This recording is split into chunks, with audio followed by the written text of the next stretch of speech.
গোয়ালঘরে যে চূড়ান্ত গণ্ডগোল, চূড়ান্ত গোতাগুতি, সেটা প্রকাশ্যে এসে গেছে মানুষের, বহুদিন ধরেই প্রকাশ্যে আছে। বিজেপি একটি অপদার্থ দল, যারা ধর্মের নামে রাজনীতি করে শান্ত বাংলায় অশান্ত করে বাংলায় আগুন লাগাতে চাইছে। এই যে 65টা বিজেপির বিধায়ক আছে, তারা কেউ তাদের বিধানসভার মানুষের ব্যাপারে লিস্ট ইন্টারেস্টেড। তারা তাদের বিধানসভার মানুষদের ব্যাপারে, তাদের উন্নয়নের ব্যাপারে তাদের কিচ্ছু যায় আসে না। অগ্নিমিত্রা পালকে আগে আমি বলবো, আপনি এসব বড় বড় কথা না বলে, আর আপনি এই যে বলছেন রাষ্ট্রবাদী মুসলমানের কথা, এটা আবার আপনার দাদা শুভেন্দুর কানে গেলে কিন্তু আপনাকে কেটে দেবে, সাবধান। বিধানসভা বিলংস টু দ্য অপোজিশন। বিধানসভাটা বিরোধীদের জায়গা, যেখানে বিরোধীরা শাসক দলকে কড়া প্রশ্ন করবে মানুষের স্বার্থে। জীবনে কোনো দিন শুনিনি যে ভারতবর্ষে কোথাও কোনো মানুষ ভোট দিয়েছে মন্দির বা মসজিদ তৈরি করার জন্য। যদি সেটাই হতো তাহলে অযোধ্যায় তো নরেন্দ্র মোদী হারতেন না রাম মন্দির তৈরি করার পর। এই ফুরফুরা শরীফের ইফতারের আগে কাসেম সিদ্দিকী সাহেবের নাম আমি কোনোদিন শুনিনি, কারণ তিনি তো রাজনীতিতে সক্রিয় নন, তিনি তো ধর্মগুরু। মমতা বন্দ্যোপাধ্যায় বাড়িতে কালী পুজো করেন, দুর্গাপুজোর উদ্বোধন করেন, 24শে ডিসেম্বর চার্চে যান, গুরুদুয়ারাতে যান এবং ফুরফুরা শরীফে গেছেন। এটা নিয়ে এত রাজনীতি কেন হচ্ছে, এটাই আমার মাথার বাইরে। উত্তর কলকাতার একটি স্কুলে শিশু নিগ্রহের অভিযোগ এবং ইতিমধ্যে অভিভাবকেরা বিক্ষোভ শুরু করেছেন, প্রধান শিক্ষকের পদত্যাগেরও দাবি করেছেন। কি বলবেন? দেখুন, এটা সম্পূর্ণ একটা স্কুলের বিষয়। আমি নিশ্চয়ই শিওর যে কলকাতা পুলিশ এটার উপর নজর রাখছে, প্রশাসন নজর রাখছে। এর সাথে এটা তো কোনো রাজনীতির বিষয় নয়। একটা স্কুলে যদি একটা শিশুকে নিগ্রহ করা হয় আর সেখানে যদি অভিভাবকরা প্রধান শিক্ষকের পদত্যাগ চায়, তো ব্যাপারটা দেখতে হবে আদৌ কি হয়েছে কি হয়নি ইত্যাদি ইত্যাদি। আর আমি শিওর সেটা প্রশাসন আর পুলিশ মিলে দেখে নেবে। এর সাথে এটা কোনো রাজনৈতিক মন্তব্য হয় না, কারণ এটা সাথে রাজনীতির কোনো ব্যাপার নেই। আমরা কথা বলছি দ্বিতীয় শ্রেণীর একজন ছাত্রীকে নিয়ে। যদি এর মধ্যে কোনো রকম কোনো অপরাধ জড়িত ঘটনা, যদি এরকম ঘটনা ঘটে থাকে, তাহলে অবশ্যই সেই শিশুর মা বাবা থানায় এফআইআর করবে। দ্বিতীয় শ্রেণীর বাচ্চা মানে পক্সো কেস হবে এবং তারপরে আইনের পথে চলবে এবং কঠোর থেকে কঠোরতম ব্যবস্থা নেওয়া হবে। তাই আমি আবারও বলছি, এটার সাথে তো রাজনীতির কোনো যোগ নেই। তাই প্রশাসনিকভাবে পুলিশ কি তদন্ত করে, কি তদন্তে সে কি উঠে আসে, সেটা দেখার পর, পুরোটা প্রকাশ্যে আসার পর বিস্তারিত আলোচনা করা যাবে। কিন্তু এটাই রাজনৈতিক মন্তব্য করার এখন এই মুহূর্তে কোনো অবকাশ নেই। দাদা, ইতিমধ্যে আমরা জানি যে গতকাল বিধানসভায় একটি মন্তব্য করেছেন বিজেপি বিধায়ক বঙ্কিম ঘোষ। তিনি বলেছেন যে বাজেট অধিবেশনে যে তারা যে বয়কট করেছে সেটা তাদের ভুল হয়েছে, এবং এই নিয়ে যে মন্তব্য হচ্ছে, তাদের এই মন্তব্যকে ইতিমধ্যে বিজেপির তরফ থেকে যে সমর্থন করছে না সেটাও স্পষ্ট করে দিয়েছে। তো বিজেপিকে অন্তদন্ত উঠে আসছে। দেখুন, এদের গোয়ালঘরে যে চূড়ান্ত গণ্ডগোল, চূড়ান্ত গোতাগুতি, সেটা প্রকাশ্যে এসে গেছে মানুষের, বহুদিন ধরেই প্রকাশ্যে আছে। আপনারা দেখেছিলেন আদি বিজেপি কর্মীরা কিভাবে জুতোর মালা পরিয়েছিল সুকান্ত মজুমদারের পোস্টারে তাদের পার্টি অফিসের সামনে এবং জুতোর বাড়ি মারছিল তার মুখে। আপনারা জানেন কিভাবে সুভাষ সরকার সাংসদকে আদি বিজেপির কর্মীরা গ্যারেজে আটকে রেখে দিয়েছিল, তালা বন্ধ করে রেখেছিল। তো এদের গোয়ালঘরে খুব গণ্ডগোল। ইদানিংকালে এদের জেলা সভাপতির নাম প্রকাশ্যে আসার পর জলপাইগুড়িতে মারামারি, উত্তর দিনাজপুরে মারামারি, দক্ষিণ কলকাতায় সভাপতির বিরুদ্ধে সহসভাপতি পোস্টার লাগিয়েছে যে টাকার বিনিময়ে পদ বিক্রি করছে। আর 100টা মিটিংয়ের পরেও এরা সভাপতি খুঁজে পাচ্ছে না। এই তো পার্টির অবস্থা। সেখানে বঙ্কিম ঘোষের মতো একজন অত্যন্ত সিনিয়র বিধায়ক, যে রাজনীতিটা বোঝে, সে কিন্তু কথাটা ঠিক বলেছে। কারণ একটা জিনিস বুঝতে হবে, বিধানসভা বিলংস টু দ্য অপোজিশন। বিধানসভাটা বিরোধীদের জায়গা, যেখানে বিরোধীরা শাসক দলকে কড়া প্রশ্ন করবে মানুষের স্বার্থে। কিন্তু সেই বিধানসভায় শুভেন্দুর নেতৃত্বে এরা যে চ্যাংড়ামি করেছে বা বাঁদরামি করেছে, সেখানে যে অঞ্চলের মানুষ বা যে বিধানসভার মানুষরা ভোট দিয়ে এদের বিধায়ক বানিয়ে বিধানসভায় পাঠিয়েছে, ওদের কাজ আদায় করার জন্য সরকারের থেকে বা শাসক দলের থেকে জবাব চাওয়ার জন্য, সেটা তো এরা করেনি। এরা শুধু রাজনীতি করেছে নিজের টিকিটটা রক্ষা করার জন্য। তাই বঙ্কিম ঘোষ একজন রাজনীতিবিদ হিসেবে, বঙ্কিম ঘোষ তো ঠিকই বলেছে যে বাজেট অধিবেশনে, স্বাস্থ্য এবং শিক্ষার বাজেট অধিবেশনে আমাদের না থাকাটা বিরাট বড় ভুল হয়েছে। কারণ সেখানে তো সরকারকে কড়া প্রশ্ন করতে পারতো বিজেপি, কারণ বিজেপি প্রধান বিরোধী দল, বাকি দুটো শূন্য। আর বিধানসভা তো বিরোধীদের জন্য। তো সেটা যখন তারা করেননি, তার মানে হচ্ছে এই যে 65টা বিজেপির বিধায়ক আছে, তারা কেউ তাদের বিধানসভার মানুষের ব্যাপারে লিস্ট ইন্টারেস্টেড। তারা তাদের বিধানসভার মানুষদের ব্যাপারে, তাদের উন্নয়নের ব্যাপারে তাদের কিচ্ছু যায় আসে না।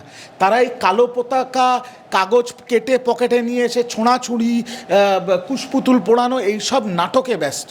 তো বঙ্কিম ঘোষ যেটা বলেছেন, তার দিক থেকে একজন বিরোধী দলের বিধায়ক হিসেবে 100% সঠিক কথা বলেছে।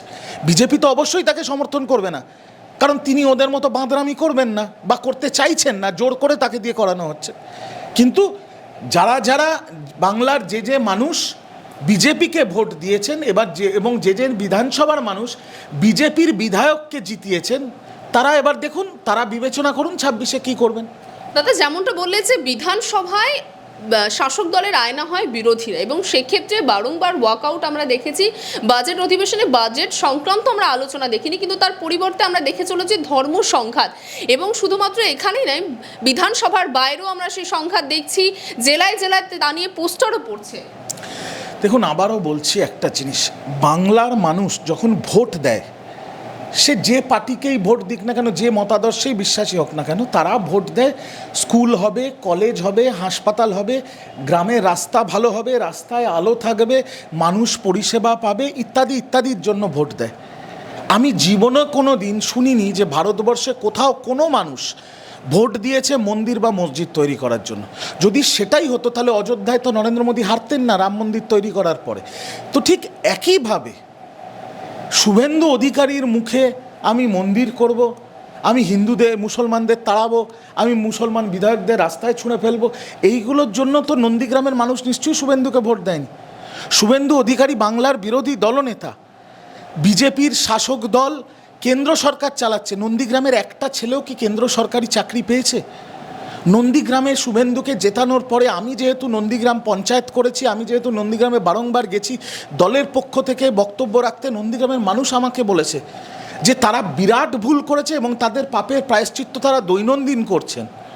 আগামী দিন নন্দীগ্রামের মানুষকে বিবেচনা করতে হবে তারা কাকে ভোট দেবে এবং কাকে জেতাবে। ঠিক একইভাবে বাংলার সকল মানুষ যারা বিজেপিকে ভোট দিয়ে তাদের বিধায়ককে জিতিয়েছেন, তাদেরকে বিবেচনা করতে হবে এদেরকে জিতিয়ে কি আদেও তাদের কোনো লাভ হচ্ছে? তাদের বাড়ির ছেলেপুলেরা কি কেন্দ্রীয় সরকারি চাকরি পাচ্ছে? তাদের অঞ্চলে কি উন্নয়ন হচ্ছে? রাস্তা, হাসপাতাল, স্কুল, কলেজ কিছু হচ্ছে?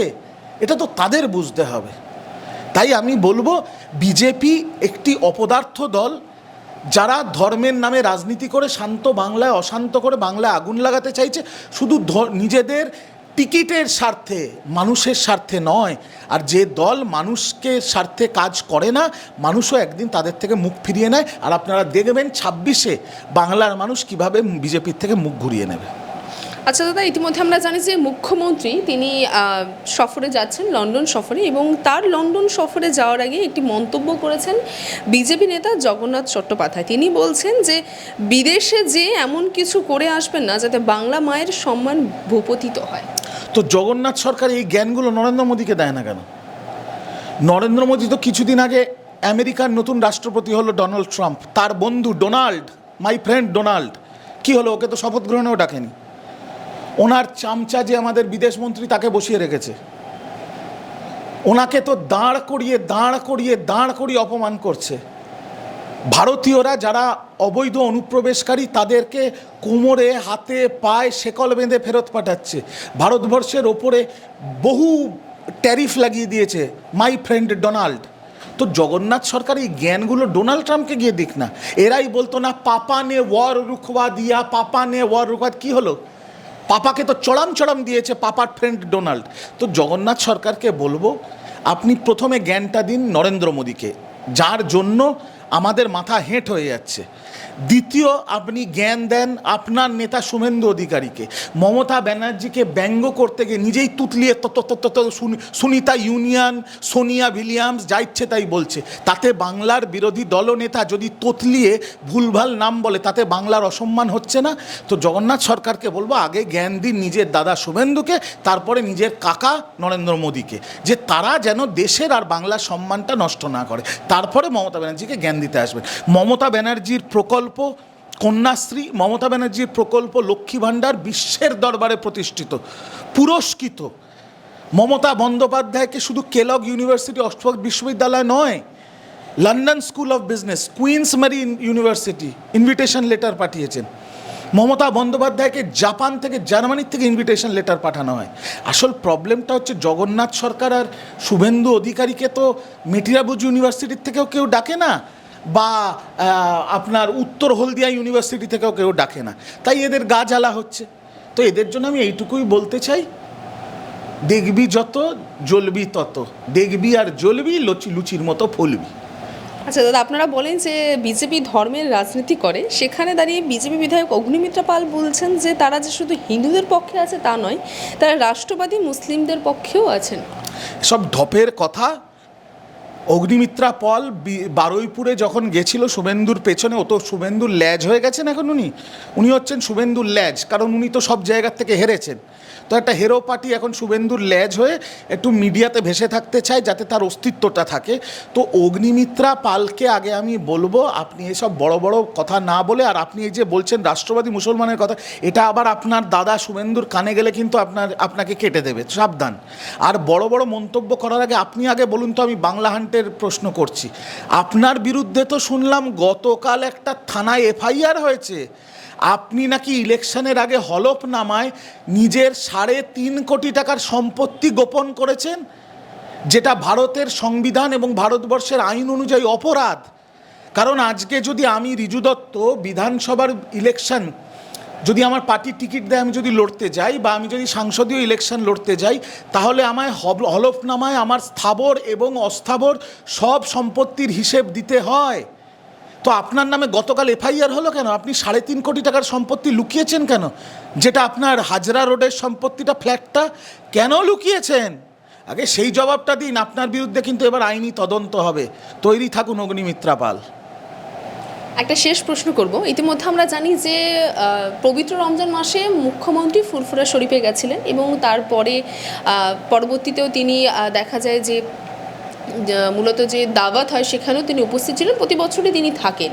কিন্তু এবছর যে নতুন জল্পনা চলছে যে ফুরফুরা শরীফে কি নয়া সমীকরণ হচ্ছে, অর্থাৎ পীরজাদা কাসেম সিদ্দিকী গত 3 দিনের বা বলতে পারেন যে ঘটনাচক্র চলেছে পরপর একদম, সেই বিষয় নিয়ে ফুরফুরা শরীফের সঙ্গে তৃণমূলের রসায়নে কি এবার নতুন নেতৃত্ব দেবেন কাসেম সিদ্দিকী?